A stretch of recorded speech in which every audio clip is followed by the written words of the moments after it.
नमस्कार किसान साथियों, स्वागत है आप सभी का एक बार फिर से मालवा की खेती यूट्यूब चैनल पे। किसान साथियों, इस वर्ष यदि आप देखें तो क्लाइमेट ऊपर नीचे हो रहा है, जिसके कारण लहसुन की फसल में भी काफ़ी ज़्यादा प्रॉब्लम आ रही हैं। कभी अचानक से मौसम बदल गया तो जो ये नोकें थी वो झुलस गई थी। और किसान साथियों, अब फिर जो मौसम है वो सही होने लगा है, लेकिन ऊँटी लहसुन वाले जो किसान हैं उनके भी एक समस्या भी दिख रही है कि जड़ में कीड़े लग रहे हैं और फंगस लग रही है और जो पौधे हैं वो ख़त्म हो रहे हैं। तो वहीं ये जो समस्या किसान साथियों अन्य वैरायटियों में भी शुरू हो गई हैं। यदि आपने कोई ट्रीटमेंट नहीं किया है तो अपने खेत में जाकर चेक करें कि कहीं कीड़े या फंगस तो नहीं लगे हैं, और उसका भी आप उपाय ज़रूर करें। लेकिन किसान साथियों, आज इस वीडियो में मैं आपको एक ऐसी जानकारी देने वाला हूँ जो शायद आपके लिए लाभदायक हो सकती है। बहुत सारे किसान भाई कमेंट के माध्यम से पूछ रहे हैं कि जलेबी रोग आ रहा है, जलेबी रोग आ रहा है। तो इसी रोग के बारे में आज मैं आपको बताने वाला हूं किसान साथियों। पिछले एक वीडियो में भी मैंने आपको बताया है कि जलेबी नाम का कोई रोग तो होता नहीं है, लेकिन जो पत्तियां हैं पौधे की वो टेढ़ी मेढ़ी होकर घूम जाती हैं, जिसे किसान भाई ने ही इसका नामकरण कर दिया जलेबी रोग। लेकिन किसान साथियों, पत्तियों का घूमना 2 से 3 तरह का होता है और उनके लिए दवाई भी सभी के लिए अलग अलग है, उनका कारण भी सभी का अलग अलग है। थ्रिप्स के कारण भी किसान साथियों जो पत्तियां हैं टेढ़ी मेढ़ी हो जाती हैं, जब भयंकर रूप से थ्रिप्स लग जाते हैं तो उसके कारण भी होती हैं। साथ ही किसान साथियों, एक एंथ्राकोनस के नाम से एक रोग आता है जिसे ऑनियन ट्विस्टर कहते हैं, और उसे भी जलेबी रोग का नाम किसान भाइयों ने दिया है। लेकिन आज जिस प्रकार के जलेबी रोग की मैं बात करने वाला हूँ वो इन दोनों से भिन्न है। किसान साथियों, आप स्क्रीन पे देख पा रहे हैं कि ये जो पत्ती है ये घुमी हुई है और टेढ़ी मेढ़ी है। इसके साथ ही किसान साथियों, कुछ जगह पर ऐसी समस्या भी आपको देखने को मिलेगी कि जो नई पत्ती निकल रही है, मान लीजिए ये नई पत्ती है, तो इस पुरानी पत्ती में यूँ फंसी हुई रहेगी और ये जो पत्ती है पूरी तरह से खुली हुई नहीं होगी। तो उससे क्या होगा कि दोनों पत्तियाँ टेढ़ी मेढ़ी होकर इस प्रकार से घूम जाएगी, जैसा आप स्क्रीन पे देख पा रहे हैं। ये पत्ती खुल नहीं पाती हैं और ये पत्ती है जो यूँ सिकुड़ी हुई रहती है, आपस में चिपकी रहती हैं, जिसके कारण वो पत्ती निकल नहीं पाती। तो इस प्रकार के पौधे यदि आपके खेत में हो रहे हैं तो उसके लिए एक साधारण सा उपाय करना है। बहुत सारे किसान भाइयों ने पूछा भी है मुझसे, मैंने कुछ किसान भाइयों को जवाब भी दिए, उन्हें प्रैक्टिकल करने को भी कहा, उन्होंने वो दवाई भी डाली और उनको रिजल्ट भी मिला। तो मैंने उनको पहले सजेस्ट यही किया कि पहले आप एक टंकी दवाई को छिटक कर देखिए, 24 से 48 घंटों में यदि आपको फ़र्क दिखे तो फिर अपने पूरे खेत में आप स्प्रे कीजिएगा। तो उन किसान भाई के पॉजिटिव रिजल्ट आए, उन्होंने कमेंट करके कहा कि सर, आपके द्वारा दी गई दवाई या आपके द्वारा बताई गई दवाई काम कर गई। तो किसान साथियों, जब भी मैं कोई भी दवाई यदि आपको सजेस्ट करता हूं तो पहले आप उसे प्रैक्टिकल करके देख लीजिए।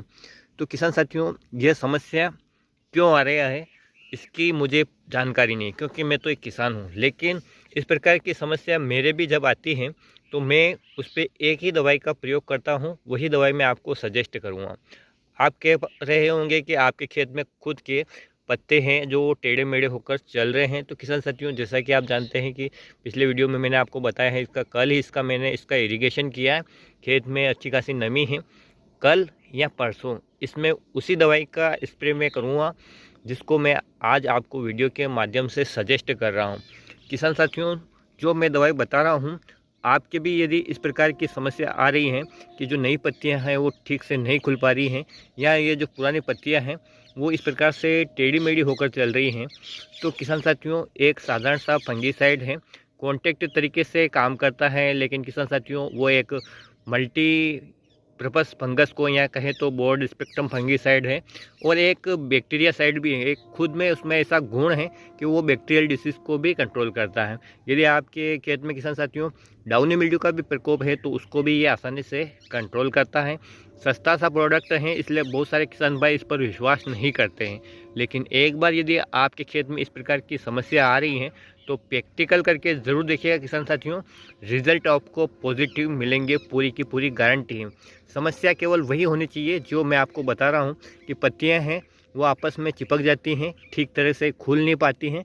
यदि इस प्रकार की समस्या है तो आपको क्या करना है, ब्लू कॉपर, जिसे आप कॉपर ऑक्सीक्लोराइड के नाम से जानते हैं, बाज़ार में मिलता है और एक प्रकार का फंगीसाइड है। इसका 3 ग्राम प्रति लीटर पानी के साथ घोलकर किसान साथियों आप अपने खेत में पहले 1 टंकी दवाई का स्प्रे करें। 24 से 48 घंटे के अंदर किसान साथियों आपको फर्क ज़रूर दिखेगा। और किसान साथियों यदि इस प्रकार की समस्या हुई तो निश्चित रूप से उसका रिजल्ट मिलेगा। कारण क्या है ये मैं नहीं जानता, क्योंकि मैं तो एक किसान हूँ, वैज्ञानिक तो हूँ नहीं। तो मैंने इस प्रकार की समस्या अपने खेत में आती है तो मैं इस प्रकार का स्प्रे करता हूँ। बहुत महंगे महंगे फंगिसाइड भी मैंने डाल दिए हैं, लेकिन उसका रिज़ल्ट मुझे कभी नहीं मिला जब इस प्रकार की समस्या आती है। इसका जो समाधान है वो यही है, बहुत सारे किसान भाई क्या थ्रिप्स की दवाई भी मिला लेते हैं, टानिक मिला लेते हैं, या और भी महंगे फंगिसाइड ले आते हैं। लेकिन एक साधारण से फंगिसाइड से हमारा जो काम हो रहा है वो काम कैसे कर रहा है ये हमें नहीं पता, लेकिन हमारा काम हो रहा है तो बिना किसी नुकसान के हो रहा है। सबसे बड़ी बात तो हमें कर लेना चाहिए। यदि आपके खेत में भी इस प्रकार की जलेबी जो पत्तियां नई निकल रही हैं वो चिपक रही हैं, टेढ़ी मेढ़ी होकर चल रही हैं, तो किसान साथियों एक बार आप प्रैक्टिकल करके ज़रूर देखें। आपको फ़ायदा दिखे तो आगे प्रयोग करें, अन्यथा ना करें। ये तो मेरा अनुभव है, तो मैं आप लोगों के साथ शेयर करना चाहता हूँ। और कुछ किसान भाइयों के इस प्रकार की समस्या भी आ रही थी तो उन्होंने मुझे वापस रिप्लाई भी किया है कि हाँ उनके जो फसल में है वो सुधार हुआ है। तो आप प्रैक्टिकल करके ज़रूर देखें। किसान साथियों आपकी फसल किसी भी अवस्था में है कोई दिक्कत नहीं। और यदि आपकी फसल में थ्रिप्स की समस्या भी है तो आप थ्रिप्स की जो दवाई है वो भी साथ में मिला सकते हैं। ऐसा नहीं है कि इसका सिंगल स्प्रे करना है, बार बार आपको स्प्रे करने की ज़रूरत नहीं। इसके साथ थ्रिप्स की दवाई का भी रिज़ल्ट है वो आपको पूरा का पूरा मिलता है। आप चिप को भी साथ में मिला लीजिए जिससे कि किसान साथियों आपको दवाई का रिज़ल्ट है वो पूरा मिले। साथ ही किसान साथियों आप 1 एकड़ में 200 लीटर पानी का यूज़ कीजिए, उसी हिसाब से स्प्रे कीजिए कि 1 एकड़ में 200 लीटर पानी लगे ही लगे दवाई के साथ। यदि आप कम पानी लेते हैं, दवाई की मात्रा बढ़ा देते हैं तो भी आपको सही रिज़ल्ट नहीं मिलता है, क्योंकि जो लहसुन की पत्तियां होती हैं पतली पतली होती हैं और इन पे जो आप स्प्रे करते हैं तो बहुत ही कम बूंदें इन पे टिक पाती हैं, बाकी वेस्ट नीचे चली जाती हैं। तो आपको अपनी फसल में अच्छी तरह से स्प्रे करना है तो रिज़ल्ट आपको शानदार मिलेंगे। किसान साथियों इस वीडियो के देखने के बाद यदि इस प्रकार की आपके खेत में समस्या आ रही हैं तो एक बार प्रैक्टिकल ज़रूर करें। मैं कहता हूं कि आपको 101% रिजल्ट मिलेगा। केवल समस्या ये होनी चाहिए, यदि थ्रिप्स के कारण आपकी पत्तियां टेढ़ी मेढ़ी हो रही हैं तो थ्रिप्स की दवाई से ही ठीक होगी। यदि एंथ्राकोनस नामक रोग लगा है जो ओनियन ट्विस्टर हैं तो उसके लिए अलग फंगीसाइड है। पहले आपको रोग को पहचानना है कि क्या आपकी लहसुन की पत्तियां आपस में चिपक रही है, खास करके जो नई पत्तियां आती है वो ठीक से नहीं खुल पा रही हैं, पत्तियां इस प्रकार से बेंड हो रही हैं, तो आप एक बार ये प्रैक्टिकल करके ज़रूर देखें। नतीजे आप पॉजिटिव पाएंगे ऐसे मुझे पूरी उम्मीद है। मैं भी इस पर शीघ्र ही स्प्रे करने वाला हूं, कल या परसों, और उसका किसान साथियों में रिज़ल्ट भी आपको वापस बताऊंगा कि ये जो इस प्रकार से पत्तियां टेढ़ी मेढ़ी हो रही हैं आप देख ही पा रहे होंगे मेरी फसल में भी ये। और मैं आपको बता देता हूँ ये तो इसका स्प्रे मैं करूँगा और उसका रिज़ल्ट भी मैं आपको बताऊँगा, और आप भी स्प्रे कीजिए और उसका जो रिज़ल्ट आए वो कमेंट में आकर आपको वापस बताना है, ताकि अन्य किसान भाई जो भी इस वीडियो पे आए और वो कमेंट पढ़े तो उन्हें लगे कि वास्तव में दवाएं काम कर रही है। मेरा उद्देश्य है आप लोगों तक सही जानकारी पहुंचाना है, दुनिया भर की मैं दवाई बताऊं, और यदि आपकी फसल की समस्या ठीक न हो तो मेरा वीडियो बनाना ही व्यर्थ है। किसान साथी एक किसान हूँ और किसान किस तरह से ठगी का शिकार हो जाता है इसके बारे में अच्छी तरह से जानता हूँ। एक बार यदि आप इस प्रकार की समस्या लेकर भी यदि बाज़ार में गए तो आपको एक थैला भर के दवाई दी जाएगी, रिज़ल्ट आएगा या नहीं आएगा गारंटी नहीं है। इसलिए एक बार मेरी बात मानिए और ये प्रैक्टिकल करके अवश्य देखिए। ब्लू कॉपर का 1 टंकी में ही आप स्प्रे करके देख लीजिए किसान साथियों।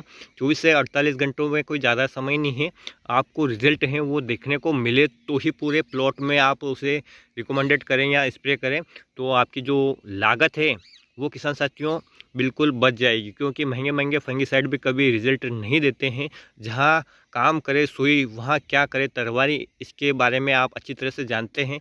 इसके बारे में पिछले एक वीडियो में भी मैंने आपको बताया है, शायद वो वीडियो आपने नहीं देखा हो तो आप देख सकते हैं कि उनमें किन किन प्रकार से जलेबी रोग के लक्षण दिखते हैं और कौन कौन से कारण होते हैं, वो वीडियो आप देख सकते हैं। तो किसान साथियों उम्मीद करता हूं कि ये जानकारी आपके लिए हेल्पफुल रहेगी और आप ये स्प्रे करके अपनी फसल को स्वस्थ करेंगे। तो फिर मिलते हैं रिज़ल्ट के साथ। आप भी स्प्रे कीजिए, मैं भी स्प्रे करूँगा। आपको क्या रिज़ल्ट आते हैं, मेरे को क्या रिज़ल्ट आते हैं, एक वीडियो के माध्यम से हम फिर मिलेंगे। आप यहाँ कमेंट कीजिए, हम फिर उस जानकारी को अगले वीडियो में बताएंगे कि आपको रिज़ल्ट मिले या नहीं मिले। तो किसान साथियों, तब तक ख्याल रखिएगा आप अपना, अपने परिवार का, अपने पशुधन का और अपनी फसलों का। वीडियो देखने के लिए आपका बहुत बहुत धन्यवाद। जय हिंद, जय जवान, जय किसान।